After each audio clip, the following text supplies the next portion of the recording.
Let me ask you this. Have you ever seen the perfect job posting, but you didn't apply because you weren't 100% sure you were 100% ready? Or ever stayed up late night replaying something over and over and over again in your head that you said in a meeting, warning if you messed up your credibility? If you're nodding, yeah, you are so not alone in this. Overthinking is one of the biggest to career blockers that I see among high achieving Black women in leadership. It's this quiet, sneaky thing, and it keeps you stuck.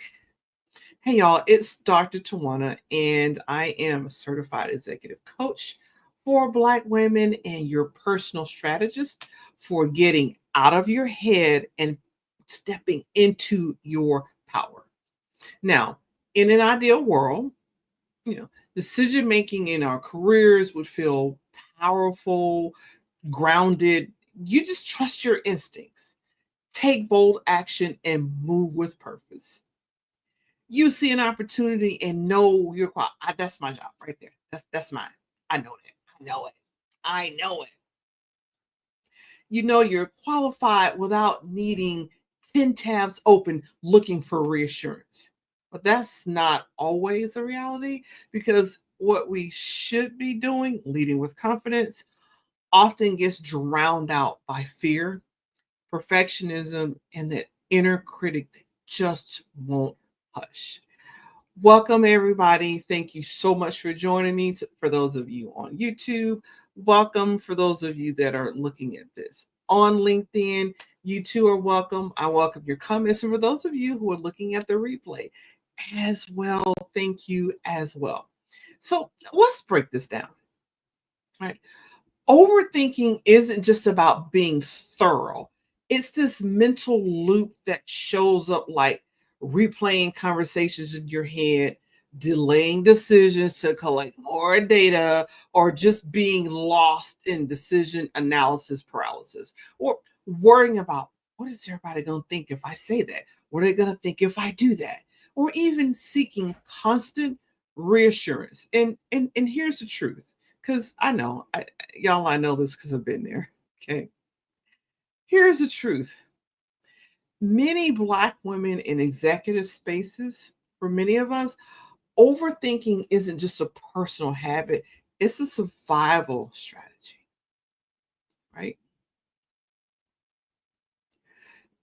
We've been told we need to be twice as good. So we internalize that. We internalize that pressure. And then the result is we hesitate to speak up in boardrooms. We downplay our wins, and we delay major moves because we're afraid of missteps. Because you got to check, and check on the check on the check on the check.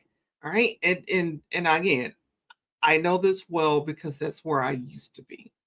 Right. But listen, sis, overthinking is actually costing you more than just peace of mind. Let's talk money.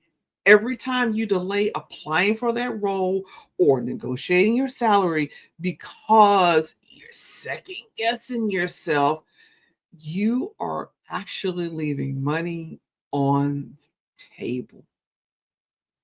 When you stay in a burnout job for way too long, you're not only sacrificing income, you're also sacrificing your mental health and your emotional health. And I want you to think about this. When your hesitation makes you seem indecisive, it also impacts how people perceive your leadership.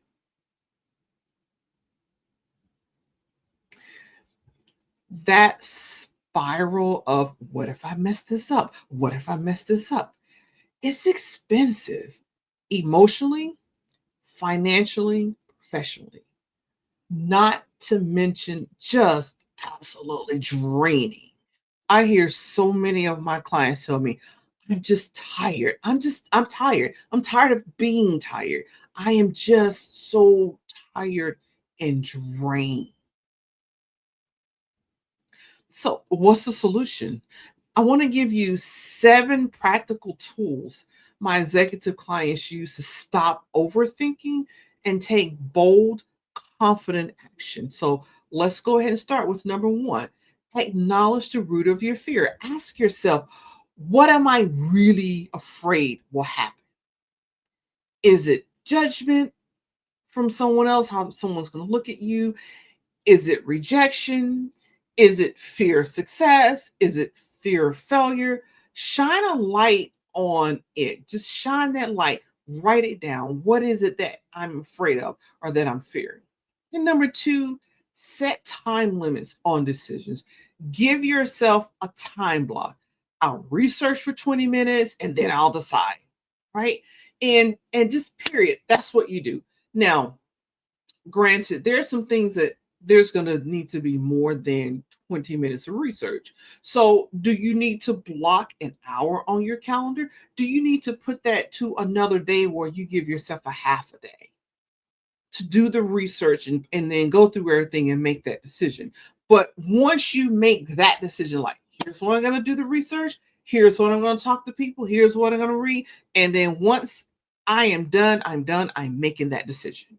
Like, don't debate back and forth with yourself. Don't keep asking someone else, what do you think? What do you think? What do you think? Just make the decision, make a bold decision and stick to it. Because guess what? As human beings, we all make the best decision in the moment that we believe is best for us based on the data that we have. And when you get different data, you're going to make a different decision. So make the decision, right? Don't torture yourself by overthinking it, right? And number 3, get into your body and interrupt the spiraling thoughts, okay? Breathe, take a deep breath, take several, stretch, take a walk, reset your nervous system, right? I trained through 𝐲𝐶 and with the Positive Intelligence mental fitness program, and I love doing this. And most of my clients like this, where, if you just rub your fingers together, right, and you really do have to concentrate to do this, but you can feel, if you got the right amount of pressure, the right amount of tension, you can actually feel the ridges of your forefinger as they click over the ridges of your thumb, right? So I do it a lot so I can find mine really quickly. People are like, "Are you serious? We're going to do this?" But when they do it, they find that they're focused. The racing thoughts just disappear. And that's what you need. You need a moment to reset that nervous system so that you don't have, because here's what happened, especially if you're someone like me. I have anxiety, social anxiety, right? So if you have 5 thoughts, your brain is going to want to trace down each and all the 5 thoughts. And then for this thought, maybe it'll give you 3 choices, and the next thought it'll give you 4, and then the next thought it'll give you 5. And the next thing you know, you're not just chasing 5 thoughts. You might be trying to chase 15, 20 thoughts. And then off of each of those things that you come up with, you get my point. It gets exponential. And that is why it feels so overwhelming when you're going through and it's like your brain is spinning and your thoughts are just racing. But literally, just it's enough tension so that you can feel the ridges click over each other, and you'll be surprised at how you're able to refocus and how that works. And it doesn't take a long time, right? I have some folks like all day long. It's like all day long. This is what I'm doing because it works. Okay.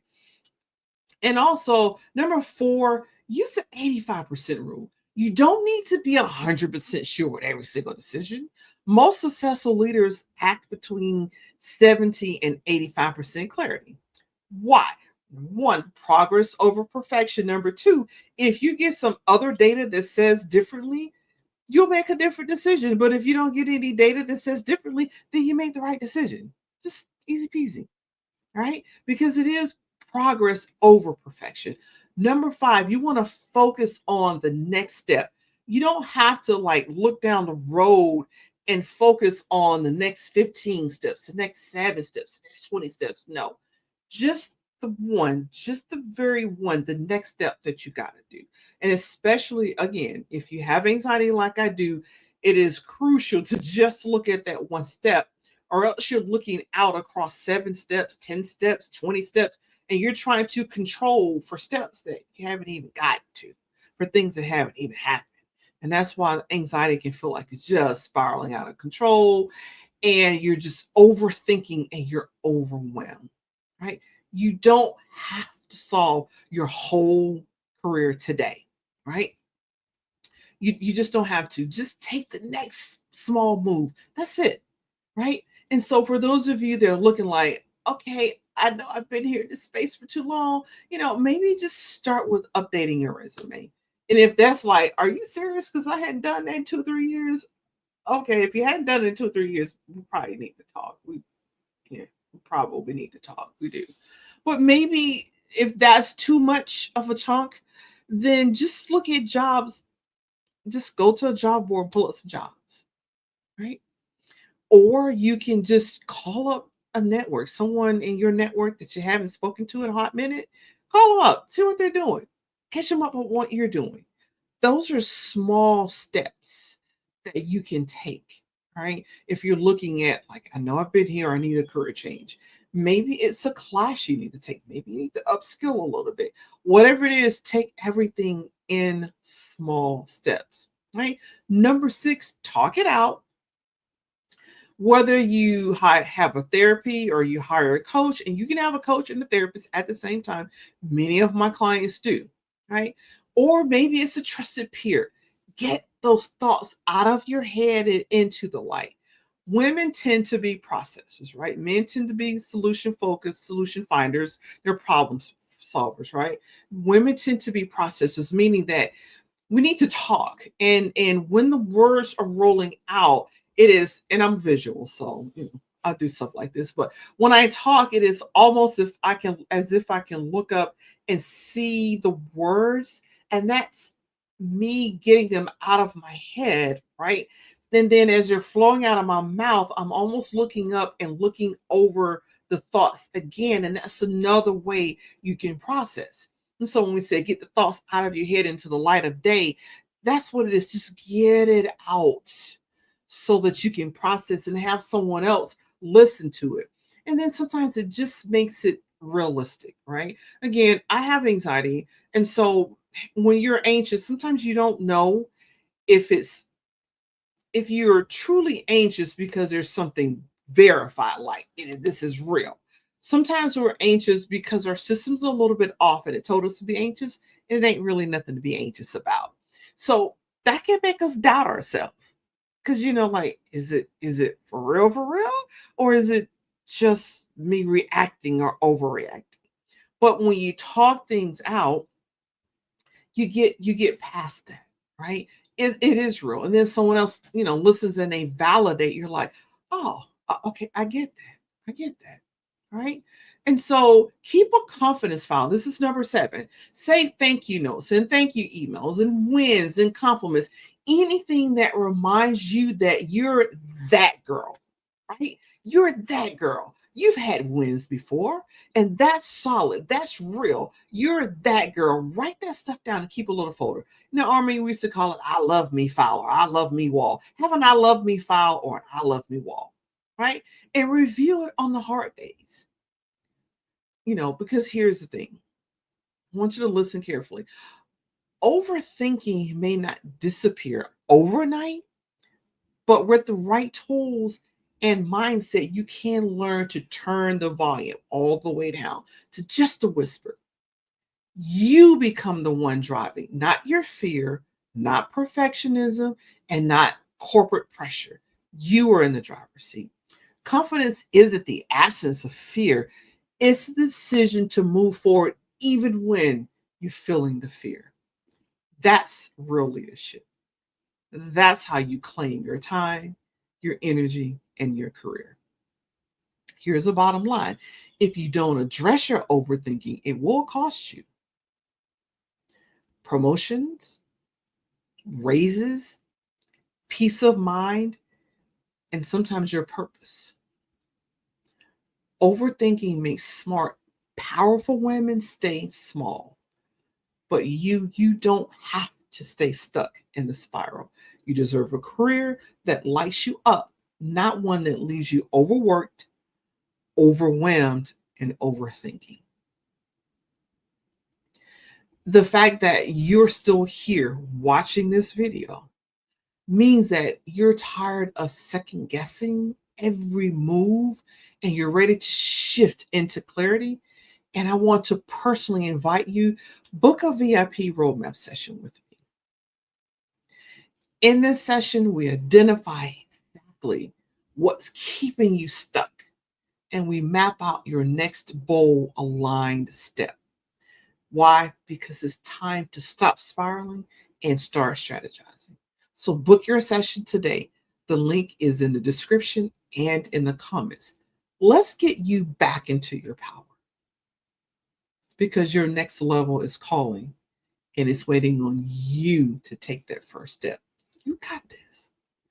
Until next time, walk boldly, lead with purpose, and I'll see you in the next one.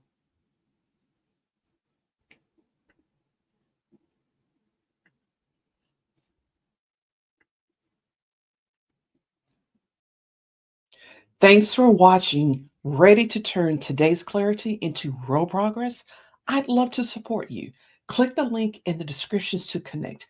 I'm Dr. Twanna, an executive coach for Black women, and I'll see you in the next one.